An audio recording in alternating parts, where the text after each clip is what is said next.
সে অনেক অনেক আগেকার দিনের কথা। একটি গভীর বনের ভিতরে একটি ছোট্ট করে পুকুর ছিল। সেই পুকুরে একটি নীল পাতিহাঁস থাকতো। নীল পাতিহাঁস 3টে ডিম পেড়েছিল। সে বসেছিল কখন তার ছানারা বের হবে ডিম ফুটে। কারণ ওই পুকুরে শুধুমাত্র ওই নীল হাঁসটি একাই থাকতো, তাই তার খাবার সংগ্রহ করতেও কোনো অসুবিধা হতো না। একদিন সুন্দর সকাল বেলায় মা পাতিহাঁস উঠে বলল, আজকে আমার ডিম ফুটে বাচ্চা বের হওয়ার সময় হয়ে এসেছে। আমি খুব খুশি, আমি আমার বাচ্চাদের সাথে খেলতে পারবো। আমার সোনারা, দেখি ডিমে আরো পা দে, বাচ্চারা তাড়াতাড়ি বেরিয়ে আসো। মা পাতিহাঁস অনেক খুশি ছিল, তাই ডিমে আবারও তা দিতে শুরু করলো। সুন্দর একটি সকালে 2টো ডিম ফুটে 2টো মিষ্টি ছানা বের হয়। একটি ছিল সবুজ রঙের ও আরেকটি ছিল লাল রঙের। তারা দেখতে অনেক সুন্দর ছিল। পাতিহাঁস তার মেয়েদের নাম হলো আয়লা এবং লায়লা। আয়লা, লায়লা, তোমরা মা এখানে এসো, আমার কাছে এসো এবং ছানারা আমার বুকে জড়িয়ে ধরো। আজ কতদিন পরে তোমাদের পেয়েছি আমি খুব খুশি। ফুটলো না কেন? এ থেকে কি আমাদের বাবা বেরোবে না আমার বউ বেরোবে? বলো বলো। হ্যাঁ মা, আমাকেও বলো। এই ডিমটার মনে হয় আরো তা দেওয়ার প্রয়োজন আছে। দেখি বাচ্চারা, চলো এই ডিমটা আর একটু তা দিই, তুমি এখানে বসে থাকো। কিছুক্ষণ তা দেওয়ার পর ছানাটা বের হয়ে এলো, কিন্তু এ থেকে একটা বিচ্ছিরি দেখতে ছানা বেরিয়ে আসে। তবে সেটি ছিল একটি ছেলে ছানা। এত কালো বিচ্ছিরি, এত কেমন ছানা বেরিয়েছে। মা দেখো, একে আমরা বাবা বলে মানি না। বল, তুই এমন কেন বলছিস? ও তো আমাদেরই বাবা। তোর ভালো না লাগলে তুই বলিস না। দাদা, এদিকে এসো। মা পাতিহাঁস 3টে ছানাকে নিয়ে পুকুরে সাঁতার দিচ্ছিল।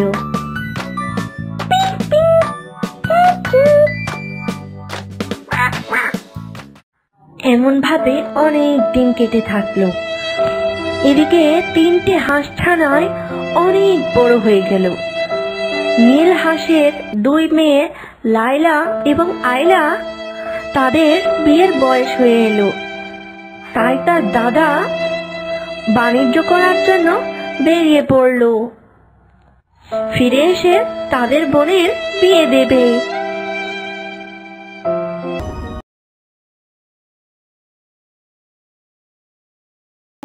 গভীর জঙ্গলের ভিতরে একটি পুকুরে বাস করত একটি পাতিহাঁস। পাতিহাঁসের 2টি মিষ্টি ছানা ছিল। তাদের নাম ছিল সোনা আর মোনা।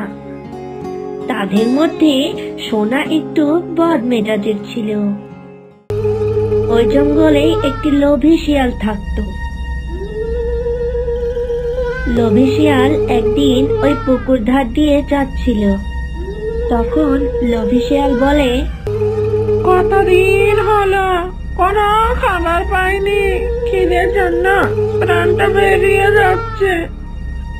এই বলতে বলতে শিয়াল চলে যাচ্ছিল। ঠিক তখন সোনা মোনাকে বলে, আরে মোনা, মনে হচ্ছে শিয়াল মামা কোথায় যেন যাচ্ছে। ওরে হ্যাঁ রে বোন। সোনা বলল, আরে ও শিয়াল মামা কোথায় যাচ্ছ গো? কোনো খাবার পাওনি নাকি? হ্যাঁ রে ভাগ্নে, কাল থেকে কোনো শিকার পাইনি। খিদের জন্য আমার পেটটায় ইঁদুর দৌড়চ্ছে। এসব শুনে সোনা বলল, আরে পাজি শিয়াল, তুই এভাবে খিদের যন্ত্রণা সহ্য কর। আরে বোন চুপ কর। তুই চুপ, আমি যা বলছি একদম ঠিক বলছি। এসব শুনে শিয়াল মনে মনে বলে, আরে এ তো দেখছি একটা মাথা মোটা ছানা, একে শিকার করা অনেক সহজ। এই বলে শিয়াল বলল, দেখ সোনা, আমার তো মনে হচ্ছে তুই একটা ভীতু। কেন তোমার এমন মনে হচ্ছে কেন? হঠাৎ তোমার এমন মনে হচ্ছে কেন? তুই যদি ভীতু না হতি তাহলে এইসব কথাগুলো আমার কাছে এসে বলতি। আমি কোনো ভীতু না, আমি যাচ্ছি তোমার কাছে। আরে বোন, আমাদের কাছে আর ঠকাচ্ছে, তুই যাস না। কিন্তু সোনা ছানা মোনা ছানার কোনো কথাই শুনে না, শিয়ালের দিকে রওনা দেয়। নিজের অহংকার বজায় রেখে লোভী শিয়ালের দিকে চলে যায়। তখনই ছানাটিকে শিয়াল মুখে নিয়ে চলে যায়, আর এদিকে মোনা অনেক কান্নাকাটি করতে থাকে। মায়াপুর নামের একটি ছোট্ট জঙ্গলে একটি পুকুর ছিল। সেই পুকুরে অনেক হাঁস দম্পতিরা বসবাস করত। তারা নদীতে যখন খাবার সংগ্রহ করছিল, তখন রূপা করিমকে বলে, এই শোনো না, আজকে রাতে মনে হয় আমার ডিম দেওয়ার সময় হয়ে এসেছে। আজকে আমি মনে হয় একটি ডিম দেব, তো কোনো সুরক্ষিত স্থান দেখে আমাকে নিয়ে চলো না। কি বললে গিন্নি? আমি বাবা হতে চলেছি? বাহ বাহ, আজ যে আমার কি আনন্দ হচ্ছে গিন্নি। ঠিক আছে গিন্নি, আমি তাহলে তোমার জন্য একটি নিরাপত্তা স্থান খুঁজে আসছি। আমি আসছি। এই বলে করিম হাঁস তখন একটি নিরাপত্তা স্থান খুঁজতে যায়, আর ওদিকে রূপা হাঁস খাবার সংগ্রহ করতে থাকে। সাঁঝ হয়ে আসে, তখন করিম হাঁস একটি নিরাপত্তা স্থান খুঁজে পায় এবং সেখানে রূপাকে নিয়ে যায়। রূপা, ও রূপা, এই দেখো কত নিরাপত্তা স্থান খুঁজে পেয়েছি। ভালো না এই স্থানটা, বলো? হ্যাঁ হ্যাঁ, অনেক সুন্দর। জঙ্গলের পশুরা যদি আক্রমণ না করে তবে বাঁচান বাবা, আমার ডিমগুলো নয়তো রক্ষা হবে না। এই বলে রূপা সেই ঝোপে বসে পড়ল এবং করিম হাঁসও তার পাশে বসে থাকলো। পরের দিন সকালে তারা একটি ডিম দেয়, আর তারা দুজন অনেক খুশি ছিল। এত খুশি কোথায় রাখে?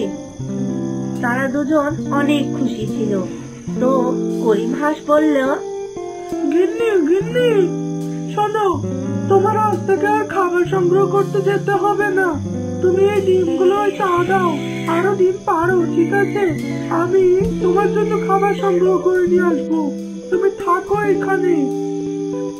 তুমি এত খুশি হয়ে গেছো এই ডিমগুলো দেখে? জান, তবে আমি ভাবতেও পারিনি তো তুমি এত খুশি হবে।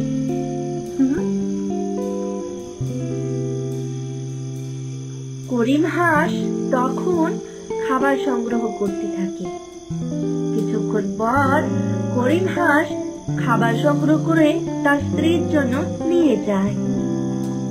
এমন ভাবে বেশ কিছুদিন কাটতে থাকে এবং তারা আরো 3টে ডিম দেয়।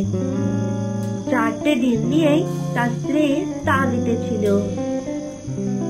একদিন রূপা হাঁস মেকআপ করার জন্য বিউটি পার্লার গিয়েছিল। তখন বিউটি পার্লারে গিয়ে সে নতুন হেয়ার কাট করানোর জন্য তাকে বলে এবং তার হেয়ার কাট করানো শুরু করে দেয়। আর ওদিকে একটি শিয়াল মনের দুঃখে গান গাইতে গাইতে আসছিল। আমি কোনো খাবার পাই না, এখন কি যে করি গো, মনের ক্ষুদে কখন মিটাবো আমি গো।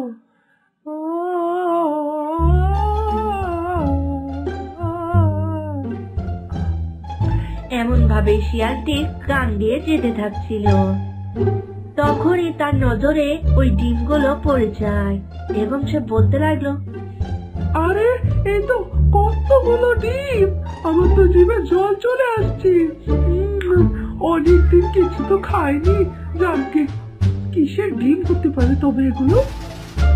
জানকে কাজের আর কাজ নেই, আমি এই ডিমগুলো আজ খাবো।